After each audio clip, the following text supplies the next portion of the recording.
Mes très chers amis, à la fois Shabbat Shalom Vorach, Chodesh Tov Vorach, Hanouka Sameach, car on y est encore, bien que Shabbat, quand le prochain Shabbat, celui de Miketz, il n'y est pas, il n'y est plus malheureusement à la fête de Hanouka. Alors que très fréquemment, la fête de Hanouka tombe par Parashat Miketz. Cette année, exceptionnellement, elle ne tombe pas par Parashat Miketz, mais Parashat Vayeshev.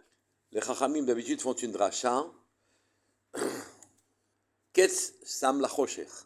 Une fin, il a mis Akadosh Baruch Hu à l'obscurité. C'est vraiment d'actualité. Et nous ne cherchons que ça. Que dans l'hiver froid que l'on est en train de vivre, dans la guerre que l'on est en train de vivre, Akadosh Baruch Hu amène de la lumière, nous apparaissent. Dans Parashat Vayeshev, qui a accueilli Hanouka il y a 2 ans et cette année, la prochaine fois qu'elle accueillera cette paracha, Hanouka, c'est dans 17 ans. Quel rapport, disait Chachamim, avec Parashat Vayikev, entre Parashat Vayikev et Hanouka? C'est que toutes les psukim de Parashat Vayeshev commencent par un vav, sauf 8 psukim, faisant allusion naturellement aux 8 lumières de Hanouka. Mais revenons à notre paracha. Vayhi Miketz Shnatayim Yamim ou Paru Cholem. Cholem est un présent. Il aurait dû être écrit: ce fut à la fin de 2 ans que Paro a rêvé. Le Or Chaim Akadosh s'appuie sur ce passouk pour dire que Paro n'a pas rêvé à la fin de 2 ans, mais Paro n'a pas cessé de rêver pendant 2 ans. Le même rêve, mais il lui échappait. Et au bout de 2 années, il avait suffisamment de maîtrise de sa conscience pour que le rêve qui l'obsédait s'installe et qu'il ait besoin de son interprétation. Ce rêve, vous le connaissez, 7 vaches grasses montées, puis était suivi de 7 vaches maigres, et les vaches maigres avalaient les vaches grasses. 7 épis, un épi avec une branche avec 7 épis montés de terre, suivi de 7 épis frappés par le vent sec, et les 7 épis secs avalaient les beaux épis, les épis gras. Paro ne comprenait pas son rêve, et les Khartoumim, les magiciens qui l'entouraient, ne savaient pas l'interpréter. Plus exactement, les interprétations qu'il lui donnait ne lui paraissaient pas être la vérité, car il savait la solution de son rêve, mais il ne la retrouvait pas. Et Yosef, pour avoir interprété correctement les rêves de Sarmashkim, le maître chanson qui se trouvait en prison avec lui, et le rêve du maître pantier, Saraofim, et son interprétation, comme celle du maître échanson, ont été vérifiées dans les faits. Va être invité à interpréter le rêve de Paro et deviendra, de ce fait, vice-roi d'Égypte. Rabbi Pinchas Mikoretz s'appuie sur ce pasouk, Vayhi Miketz Shnatayim Yamim, pour nous apprendre quel est le vrai bitachon, quelle est la vraie confiance en Hachem, ce à quoi, naturellement, dans les temps particulièrement durs que nous vivons, nous devons nous attacher une confiance absolue dans le Créateur, qui dirige les moindres événements, mais vous allez voir, sans le moindre appui sur des causes naturelles. La question qui se pose naturellement, c'est pour quelle raison le Roi Chaim a dit que Paro devait rêver sans interruption le même rêve pendant 2 ans, jusqu'au moment où Yosef devait sortir d'Égypte. Pourquoi devait-il avoir ce rêve pendant 2 ans? Reprenons les choses à l'origine. Yosef interprète correctement le rêve du maître échanson et il sort de prison. Avant de sortir de prison, Yosef lui dit « Zecharten ou Skardani ». Quand tu sortiras de prison, tu verras donc que mon rêve a été interprété correctement. Eh bien, à ce moment-là, ne m'oublie pas, souviens-toi de moi et mentionne-moi auprès de Paro pour que je sorte du trou de cette prison dans laquelle je suis tombé. Ces 2 mots, Zechartani ou Skardani, qui sont des mots parfaitement naturels. Il est normal que même le plus grand des tzadikim dise à celui qui l'a aidé, ne m'oublie pas. Moi, je t'ai aidé, ne m'oublie pas, fais-moi sortir aussi d'ici. Yosef n'était pas conscient du niveau potentiel qu'il pouvait atteindre.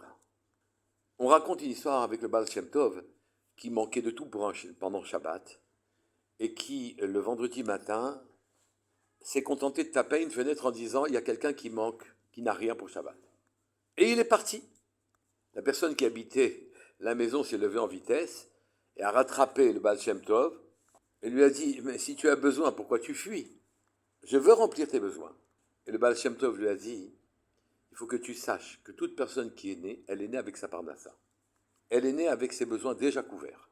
Mais à cause de la faute originelle de Adam Arishon,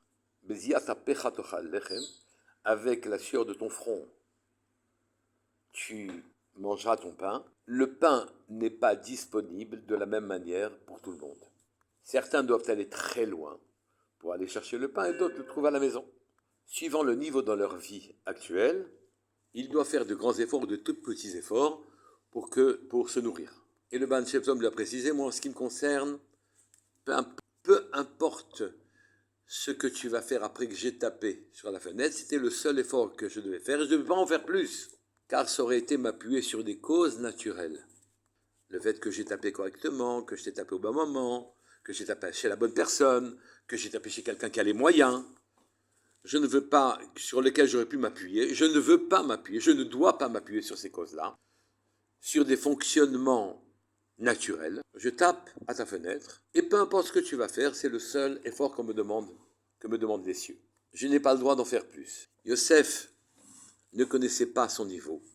Yosef ne devait s'appuyer sur aucune cause matérielle, naturelle, sur aucun fonctionnement déroulé aux péripéties qui lui permettrait d'espérer être délivré. Yosef ne devait s'appuyer que sur Akadosh Baruch Hu.